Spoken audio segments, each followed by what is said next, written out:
नमस्कार, यो हो न्यूज 24 टेलिभिजन न्यूज 8 मा स्वागत छ। नेपाल एयरलाइन्सले दुर्गममा उड्ने विमान खरिद गर्ने निर्णय गरेपछि यो विषयमा विभिन्न कोणबाट बहस भइरहेका छन्। नेपाल वायु सेवा निगमले 3वटा विमान किन्ने प्रक्रिया लगभग अन्तिममा पुर्याइसकेको छ। तर विमान किन्ने विषयमा भइरहेको विवाद, यसमा भएको भनिएको अनियमितता र विगतमा वाइड बडी खरिद गर्दा भएको ठूलो घोटालाका कारण प्रधानमन्त्री प्रचण्डले पर्यटन मन्त्री सुदन किरातीलाई निर्देशन नै दिने स्थिति बनेको छ। पर्यटन मन्त्री किराती आफैमा कमजोर कार्य सम्पादनको लिस्टमा छन्। प्रधानमन्त्री प्रचण्डले कामको स्पिरिट समात्न नसक्नेलाई विदा गरेर भए पनि कार्यशैली र रफ्तार बढोत्तरी गर्ने दावी गर्दै आएका छन्। यस्तोमा पर्यटन मन्त्री आफैमा पनि विवादित पात्रको रूपमा कहलिएका छन्। ससाना दोकान उद्घाटनमा समेत पुगिरहेका किराती आफू भुइँ मान्छेको पक्षमा काम गर्ने मन्त्री भएको भनिरहन्छन्। तर यिनै मन्त्रीले विमान किन्न गरेको हट कतै घोटालामा परिणत हुने त होइन। विमान खरिदको विगत माओवादी केन्द्र र प्रचण्डमा पनि दोहोरिएको त होइन। प्रचण्ड आफू पनि सशंकित छन्। विमान खरिदका लागि स्रोत सुनिश्चितदेखि विभिन्न पक्षलाई हेर्दा निगमको अर्बौं ऋण देखिन्छ। तत्काल विमान किन्ने स्थितिमा निगम छैन पनि। तर दुर्गम क्षेत्रका जनतालाई हवाई सेवा दिनबाट सरकारले जिम्मेवारी वहन गर्ने विषय जोडेर खरिद गर्न लागेको विमानमा आशंका भने छन्। निजी कम्पनीका एयरलाइन्सले विमान थपिरहेका बेला नेपाल वायु सेवा निगम किन घाटामा जान्छ? उडान अवतरण कहिले पनि किन तोकिएको समयमा गर्दैन? प्रश्न तमाम छन्। दुर्गममा मात्रै नभएर वायु सेवा निगमले सुगम क्षेत्रमा समेत उडान विस्तार गर्नुपर्ने आवश्यकता छ। बजार प्रतिस्पर्धामा जान निगम व्यवस्थापनदेखि सबै कुरा चुस्त हुन आवश्यक छ। इन्जिन बिग्रिएमा लामो समय नबन्ने र इन्जिन बनाउने प्रधानमन्त्रीले निर्देशन दिए जस्तै विमान खरिद पारदर्शी होस्। वाइड बडीमा जस्तो भ्रष्टाचारको गन्ध नआओस्। जनताको रगत पसिनामाथि खेलबाड नगरियोस्। प्रधानमन्त्री प्रचण्ड र माओवादी केन्द्रमाथि विमान खरिदमा तलमाथि भए कहिले नमेटिने भ्रष्टाचारको ट्याग लाग्नेछ। यसर्थ पर्यटन मन्त्रीले छातीमा हात राख्दै जनतालाई सर्वोपरि ठानुन्। भ्रष्टाचारको जग नै बसेको मुलुकमा अनियमितता सुन्न नपरोस्। अब न्यूज 8 का हेडलाइन्स। एनसेल प्रकरणमा विवादित पात्र सतीशलाल आचार्यलाई चिन्ने विषयले प्रचण्डमाथि ओलीको आक्रोश। मान्छे चिन्नु र व्यथिति गर्नुमा फरक हुन्छ भन्दै प्रचण्डमाथि आशंका। केही व्यक्तिले फाइदा लिएर राज्यको सम्पत्ति डुबाउने खालका कामहरू, यस्ता कामहरू रोकिनुपर्छ। संक्रमणकालीन न्याय प्रणाली टुङ्गो लगाउन प्रधानमन्त्रीको दौडधुप। बालोटारमा रमेश लेखको ब्रिफिङ पछि निरन्तर छलफल गर्ने सहमति। अब दोस्रो तहका नेताहरू पनि सहभागी हुने। प्रतिनिधि सभाको समितिमा विचाराधीन रहेको संक्रमणकालीन न्याय सम्बन्धी निराशा, असमानता र बढ्दो बेरोजगारीका कारण शीर्ष नेतामाथिको आक्रोश बढ्दो क्रममा। राष्ट्रपति प्रधानमन्त्रीदेखि रवि समेत भए दुर्व्यवहारको शिकार। विद्रोहका स्वर बढे पनि नेताका आफूपछि व्याख्या। किसानको बारीका लटरम्म सुन्तलाले आयस्तरमा वृद्धिको आशा। लाखौंको सुन्तला बिक्री गर्दै काभ्रे र तनहुका किसान। तनहुका विश्वबहादुरले नै बेचे 75 लाखको सुन्तला।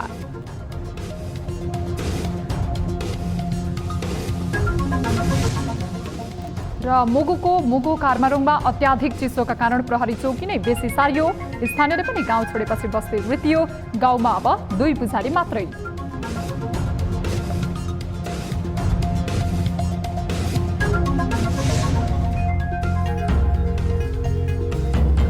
हामी निरन्तर न्यूजमा छौं। एनसेल खरिद बिक्री प्रकरणमा एमाले अध्यक्ष केपी शर्मा ओलीले प्रधानमन्त्री प्रचण्डलाई गम्भीर प्रश्न गरेका छन्। एनसेल किन्ने सतीशलाल आचार्यलाई लिएर ओलीले गम्भीर अभिव्यक्ति सार्वजनिक गरेपछि यसले चर्चा पाउन थालेको छ। सरकारले एनसेल प्रकरणमा छानबिन सुरु गरे पनि खरिद बिक्रीका प्रकरण अपारदर्शी रहेको भन्दै सबै पक्ष यसप्रति सन्तुष्ट नदेखिएका बेला ओलीको अभिव्यक्तिको अन्तर्य के हो त? एक रिपोर्ट। एनसेलको सेयर एक्जियाटाबाट किनेका सतीशलाल आचार्य सिंगापुरमा बस्दै आएका नेपाली मूलका सिंगापुरियन नागरिक हुन्। सिंगापुरमा रहेका आचार्यले शीर्ष नेताहरूलाई सिंगापुरमा सेल्टर दिनेदेखि आफ्नै भान्सामा भोजन समेत गराएको विषयले चर्चा पाउने गरेको छ। प्राय शीर्ष नेताहरू सिंगापुर जाने बेला उनको निवासमा जाने र केही दिन त्यही बस्ने गरेको भन्दै चलेको आलोचनालाई प्रधानमन्त्री पुष्पकमल दाहाल प्रचण्डले सार्वजनिक रूपमै सतीशलाललाई आफूले मात्रै नभई केपी ओली र शेरबहादुर देउवाले पनि चिन्ने दावी गरेका छन्। प्रचण्डले यति मात्र नभई आफू पत्नी सीता दाहालको उपचारको क्रममा उनको घरमा पुगेको समेत बताए। मेरो श्रीमती बिरामी भएको हुना सिङ्गापुरमा 2 चोटि गएको छु। म तिनै साथीहरूकै बसेको पनि छु। म शेरबहादुर देउबाजी जाँदा नि बस्नु भएको छ, केपी ओली जाँदा नि बस्नु भएको छ। हाम्रो बिचमा कुरा नि हुन्छ, तर त्यसको अर्थ राष्ट्र र जनताका विरुद्ध, ऐन कानुन र हाम्रो संविधानका विरुद्ध, हाम्रो सिस्टमका विरुद्ध कोही जान्छ भने जोसुकै होस् भन्नेमा त हामी त लड्न तयार भयो हो नि त। प्रचण्डले सतीश दाहाललाई चिने पनि चिन्जानको आधारमा नै उन्मुक्ति नदिने समेत प्रतिबद्धता गरेका छन्। सतीश दाहालले कानुन मिचेर राज्यलाई बेफाइदा गराउने काम भएको पुष्टि भए कारबाही गर्ने भन्दै प्रचण्डले सहज भाषामा सार्वजनिक अभिव्यक्ति नै दिए। प्रचण्डले सतीश दाहाललाई सबै नेताहरूले चिन्ने भन्दै ओलीको पनि सतीश दाहालसँग चिन्जानको सम्बन्ध रहेको बताएका छन्। ओलीले पनि सतीश दाहाललाई चिन्छन् भन्ने प्रचण्डको भनाइले ओलीको भने मन दुखेको छ। ओलीले प्रचण्डको अभिव्यक्तिप्रति टिप्पणी गर्दै दुखेसो पोखेका छन्। प्रचण्डले असान्दर्भिक कुरा गरेर एनसेल प्रकरणको ध्यान अन्त मर्न खोजेको आरोप लगाएका छन्। नेपालका व्यापारी केपी ओलीले पनि चिन्छ भन्दै जङ्गिएका ओलीले चिन्नु र व्यथिति गर्नु फरक भएको भन्दै व्यङ्ग्य कसेका छन्। यत्रो एनसेल खरबौँको सम्पत्ति अरबमा, त्यो त कति प्रतिशत भन्ने यसरी बेच्ने काम गरिन्छ। अब बेच्या कहिले होइन भन्छ सञ्चार मन्त्रालय, फेरि हो भन्छ सञ्चार मन्त्रालय। के हो त्यो? अर्कोले हो भन्छ, अर्काले होइन भन्छ। यस्तो खालको हुन भएन। यो राज्यको सम्पत्ति केही व्यक्तिका फाइदाका लागि, केही व्यक्तिले फाइदा लिएर राज्यको सम्पत्ति डुबाउने खालका कामहरू, यस्ता कामहरू रोकिनुपर्छ। ओलीले नेपालका व्यापारी चिन्छु भने पनि सतीश दाहालको घरमा बसेको विषय सार्वजनिक रूपमा भने स्वीकार गरेका छैनन्। तर कतिपयले ओलीको उपचारमा समेत उनले सघाएको बताउने गरेका छन्। उसो त सतीश दाहालले नेपाली शीर्ष नेताहरूलाई सिङ्गापुरमा उपचारमा सघाउँदै आएको बताउने गर्छन्। सतीश दाहाल तिनै पात्र हुन् जसले कम्बोडियाको टेलिकममा समेत लगानी गरेका छन्। यता ओलीको समेत कम्बोडियाको टेलिकममा लगानी रहेको आरोप लाग्ने गरेको छ। अझ केहीले त सतीश दाहाल मार्फत ओलीले लगानी गरेको समेत आक्षेप लगाउने गरेका छन्। तर ओलीले सार्वजनिक रूपमै यस्तो आरोप लगाउनेमाथि छानबिनको माग गर्दै आएका छन्। न्यूज 24 टेलिभिजनका लागि राजनीतिक ब्युरो। संक्रमणकालीन न्याय प्रणाली टुङ्गो लाग्न नसक्दा नेपालको अन्तर्राष्ट्रिय छविमा प्रश्न गर्न थालिएको छ। संक्रमणकालीन न्याय प्रणालीमाथि दलहरूले एकमत ढङ्गले धारणा बनाउन नसक्दा देखिएको समस्या बालुवाटार छलफलपछि भने समाधानको बाटो पहिल्याउने अपेक्षा गरिएको छ। यद्यपि यस पहिले पनि यस्ता छलफल भएकोले अब टीआरसीमा शीर्ष नेताहरूको नियत अनुसार आगामी परिणाम देखिनेछ। एक रिपोर्ट। प्रधानमन्त्रीको सरकारी निवास बालुवाटारमा 3 दलका शीर्ष नेताहरूबीच संक्रमणकालीन न्यायलाई टुङ्गो लगाउने विषयमा भएको छलफल सोमबार पनि निरन्तर हुने भएको छ। टीआरसी विधेयक निष्कर्षमा पुग्न नसक्दा नेपालको अन्तर्राष्ट्रिय छवि धुमिल हुनेदेखि पीडितले न्याय पाउने विषयमा उपेक्षामा पर्न थालेको छ। यो विषयलाई टुङ्गोमा पुर्याउनका लागि प्रधानमन्त्री पुष्पकमल दाहाल प्रचण्डले निरन्तर छलफल गर्दै आएका छन्। छलफलले निष्कर्ष दिन नसके पनि निरन्तरको वार्तापछि यो विषयमा आइतबारको बैठकले भने सकारात्मक सन्देश दिने अपेक्षा गरिएको छ। टीआरसी विधेयकलाई टुङ्गोमा पुर्याउनु पर्नेमा सभामुख देवराज घिमिरे पनि दृढतापूर्वक उभिएका छन्। सभामुख घिमिरेले दलीय सहमति नजुट्ने हो भने प्रजातान्त्रिक पद्धतिबाटै टुङ्गो लगाउनु पर्ने बताएका छन्। एकले अर्कालाई दोष देखाएर होइन, जिम्मेदारीमा बसेको बेलामा यसको समाधान गर्नु पर्यो। त्यो गर्दाखेरि को सत्तामा छ यो कुराहरू होइन, के गर्नुपर्छ यो कुराहरू हुनु पर्यो। के गर्दा यसको आधारभूत रूपबाट समाधान हुन्छ।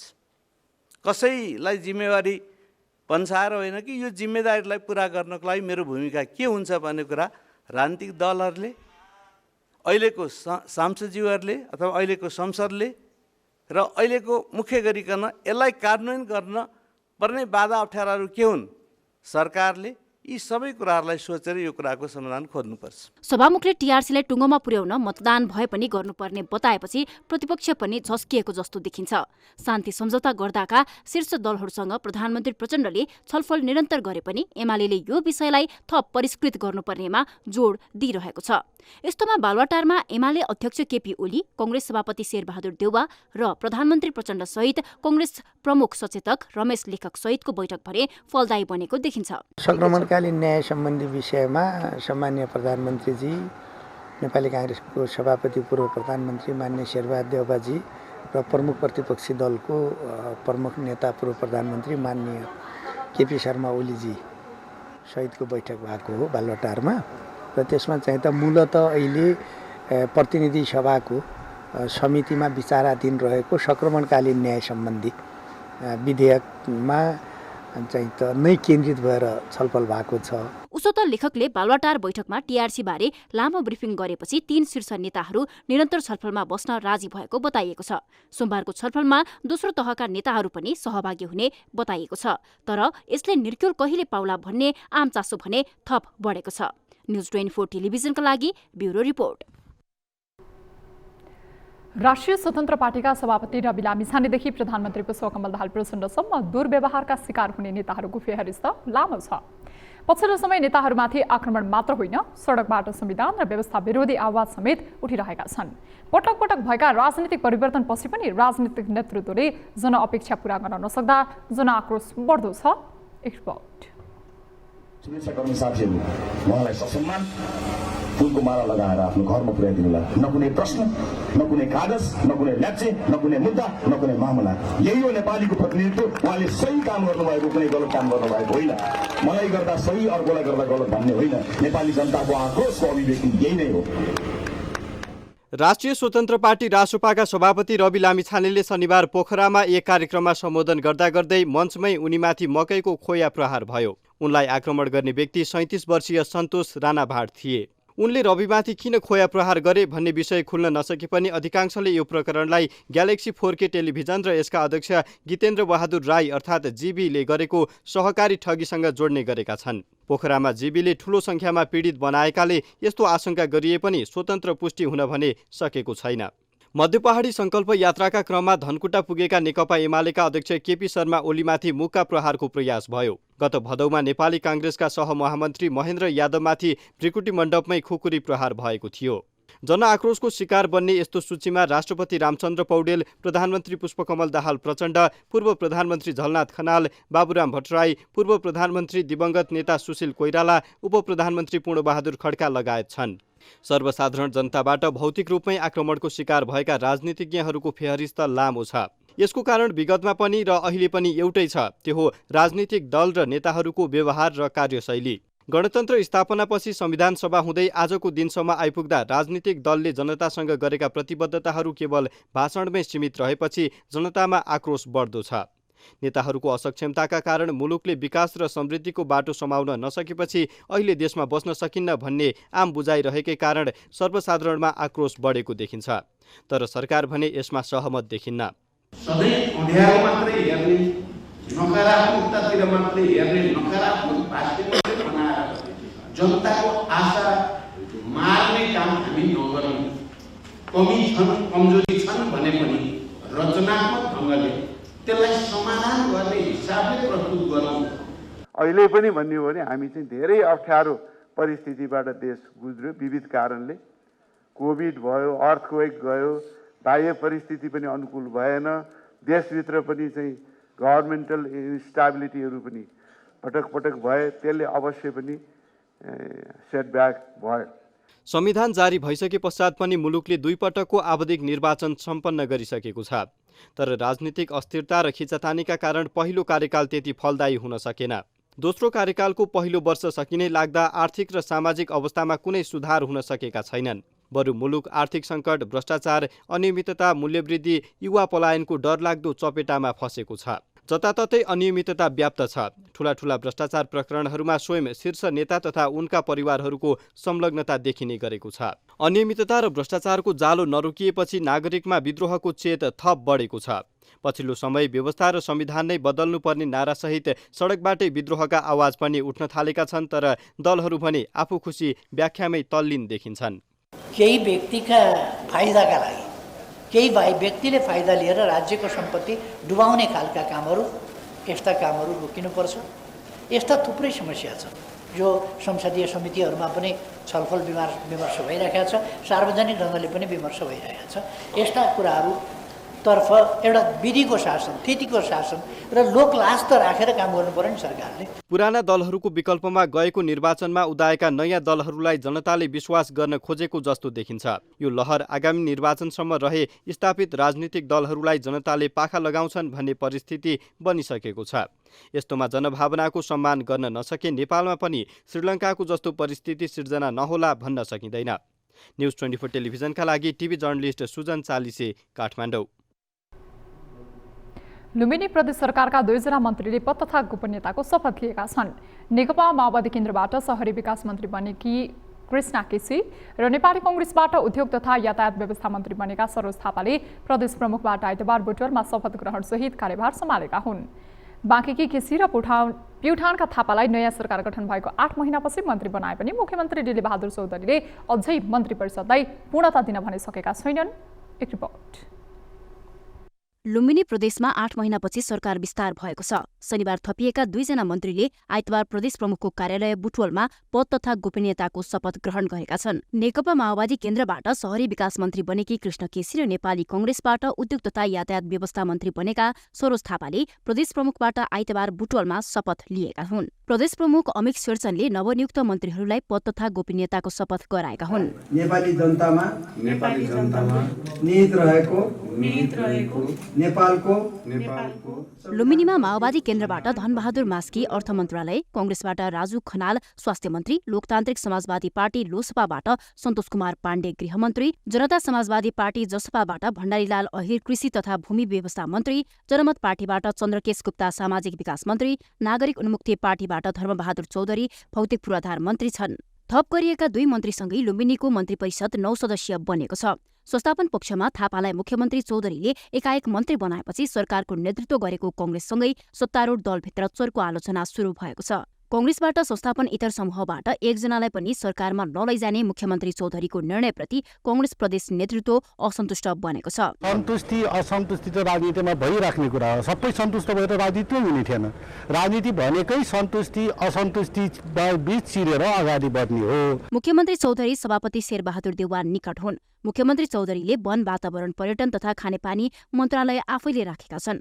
10 सदस्य भन्दा ठूलो क्याबिनेट नबनाउने भनिए पनि भागभण्डा नपुग्ने भएपछि मन्त्रालय फुटाउने गरी सरकारले निर्णय समेत गरेको छ। गत साताको मन्त्री परिषदको बैठकले प्रदेश सरकार कार्यविभाजन नियमावली 2079 को अनुसूची 1 र 2 हेरफेर गर्ने निर्णय गरेको हो। नियमावलीको अनुसूची 1 मा लुम्बिनी प्रदेशमा रहने मन्त्रालयको संख्या किटान गरेको छ। कङ्ग्रेसभित्रको विवाद मिलाउन नसक्दा मन्त्री परिषदले अझै पूर्णता पाउन सकेको छैन। न्युज 24 टेलिभिजनका लागि बुटवलबाट टिभी जर्नलिस्ट विमल छेत्रीको रिपोर्ट।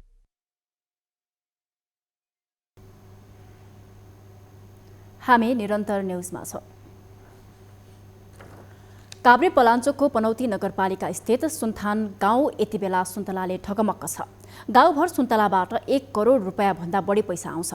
अर्थात् किसानहरूले सुन्तला बेचेर 1 करोड भन्दा बढी आम्दानी गर्ने गर्दछन्। सुन्थानका बासिन्दाहरूलाई सुन्तला बेच्न भ्याइ नभ्याइ छ। यता तनहुका किसानलाई पनि सुन्तलाले लाखौं रुपियाँ आम्दानी दिएको छ। एक रिपोर्ट। काभ्रेको पनौती क्षेत्रका किसानहरू यति बेला सुन्तला खेतीबाटै लाखौं रुपियाँ कमाइरहेका छन्। धेरै क्षेत्रफलमा सुन्तला लगाउनेहरूका घरमै व्यापारीहरू सुन्तलाको दाम दिन पुग्ने गरे पनि थोरै सुन्तला लगाउनेहरू भने बनेपा झरेरै सुन्तला बेच्ने गर्दछन्। पनौती क्षेत्रमा भूकम्पपछिको केही वर्ष सुन्तला उत्पादनमा ह्रास आए पनि पछिल्लो 2 वर्ष यता सुन्तला उत्पादन बढ्दै गएको कृषकहरू बताउँछन्। पनौतीको सुन्थानका 150 घरधुरीमा थोरै भए पनि सुन्तलाका बोट छन्। सुन्तलाले नै जीवन धानेको छ उनको। मकै तोरी लाउँदाखेरि अब 60-70 हजारको हुन्थ्यो भने 5 लाखको सम्म बेचियो। यहीकै अर्का किसान सहदेव महत पनि खुसी छन् सुन्तला खेतीबाट। अब यो सबै हुँदाखेरि चाहिँ अब एकै ठाउँमा हुँदा चाहिँ तपाईँको 4 लाख 5 लाखको चाहिँ बेचियो हैन। त्यसपछि चाहिँ अब अहिले चाहिँ अब यो मैले यो 3 रोपनी चान्चुनमा मात्रै छ मेरो अहिले 150 चान्चुन छ। यहाँका अन्य किसानहरू पनि सुन्तला खेतीबारे यस्तो बताउँछन्। 2-3 वर्ष अगाडिको भन्दा अहिलेको तुलनामा एकदम अलि ब्याकअप अलि बढी नै छ। फलेको अलि राम्रै छ जस। त्यो हाल्नुपर्ने जति चाहिँ हालेनम, 2 चोटि चाहिँ हाल्दिए।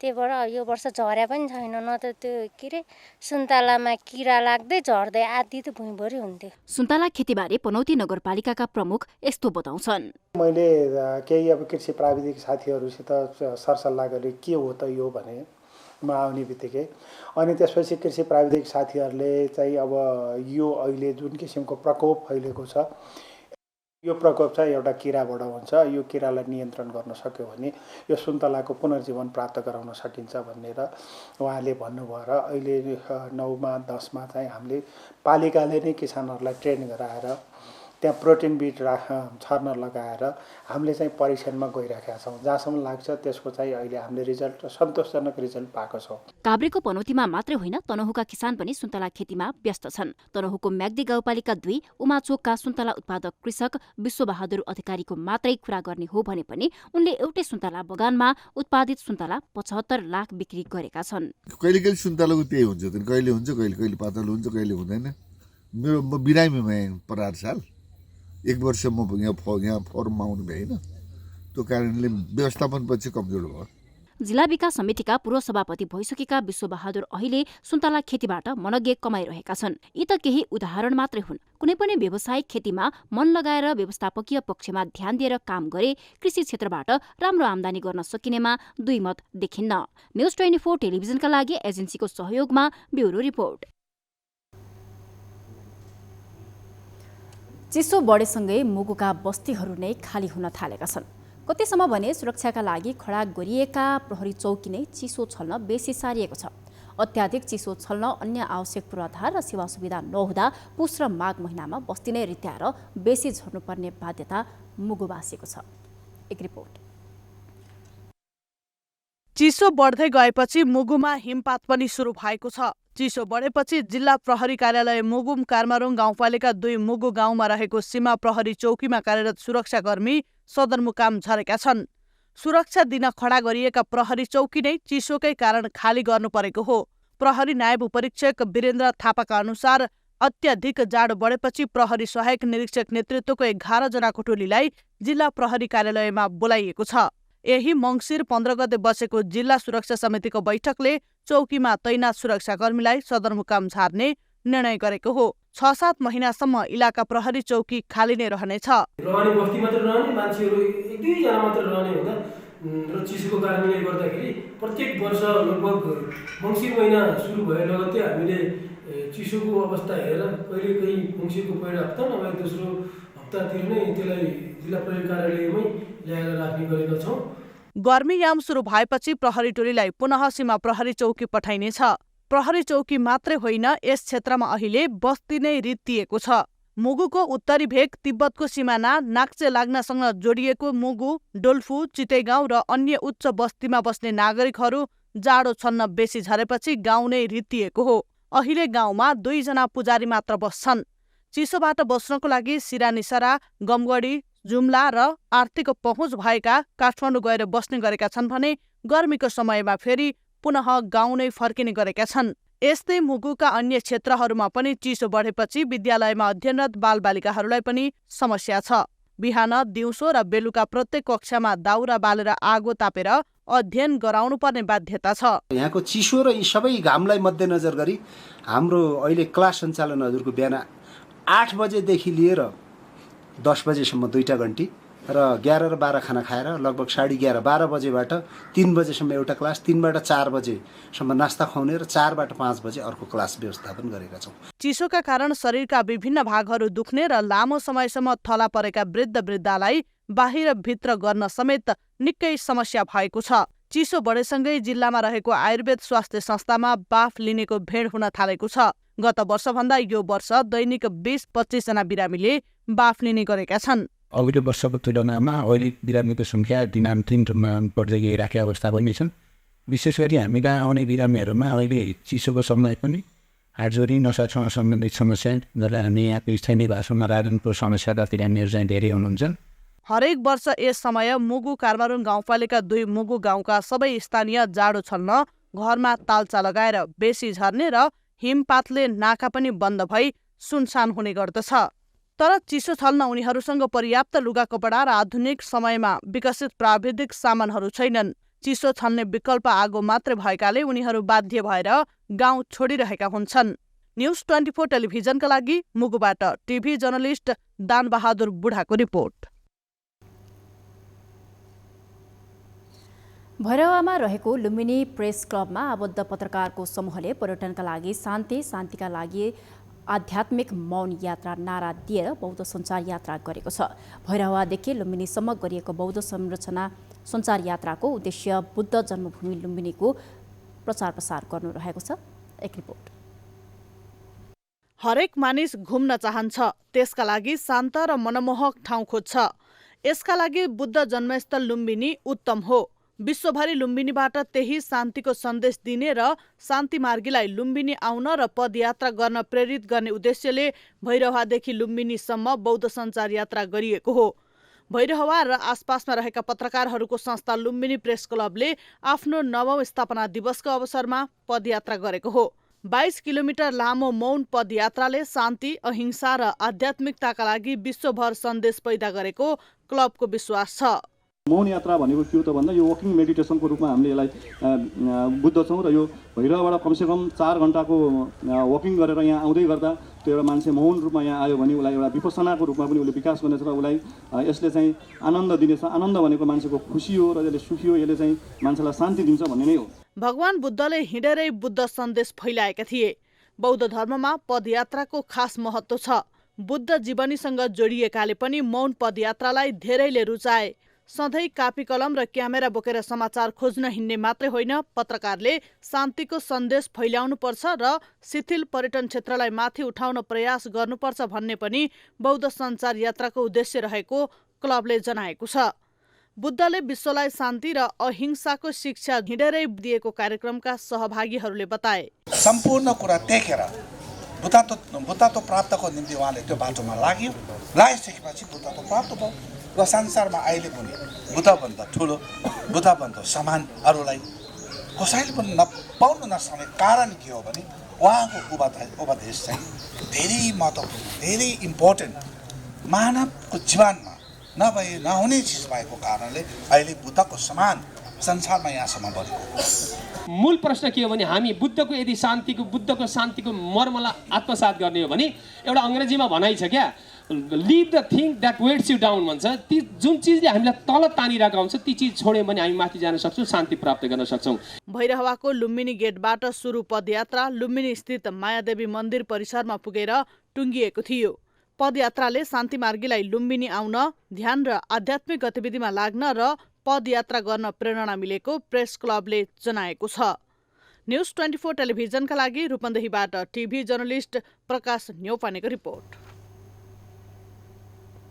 न्युजहरू अझै बाँकी छन्, अब पालो ब्रेकको।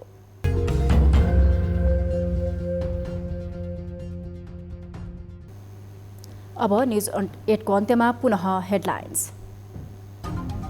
एनसेल प्रकरणमा विवादित पात्र सतीशलाल आचार्यलाई चिन्ने विषयले प्रचण्डमाथि ओलीको आक्रोश, मान्छे चिन्नु र व्यतिथि गर्नुमा फरक हुन्छ भन्दै प्रचण्डमाथि आशंका। व्यक्तिले फाइदा लिएर राज्यको सम्पत्ति डुबाउने खालका कामहरू, यस्ता कामहरू रोकिनुपर्छ।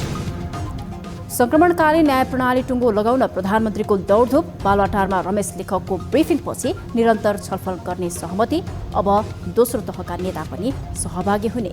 प्रतिनिधि सभाको समितिमा विचाराधीन रहेको संक्रमणकालीन न्याय सम्बन्धी निराशा, असमानता र बढ्दो बेरोजगारीका कारण शीर्ष नेतामाथिको आक्रोश बढ्दो क्रममा राष्ट्रपति, प्रधानमन्त्रीदेखि रवि समेत भए दुर्व्यवहारको शिकार, विद्रोहका स्वर बढे पनि नेताका आफू खुसी व्याख्या।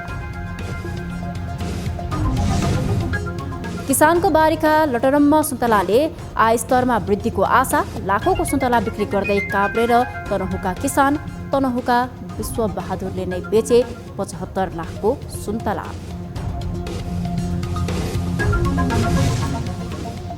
र मुगुको मुगुम कार्मारोङमा अत्याधिक चिसोका कारण प्रहरी चौकी नै बेसी सारियो, स्थानीयले पनि गाउँ छाडेपछि बस्ती रित्यो, गाउँमा अब 2 पुजारी मात्रै।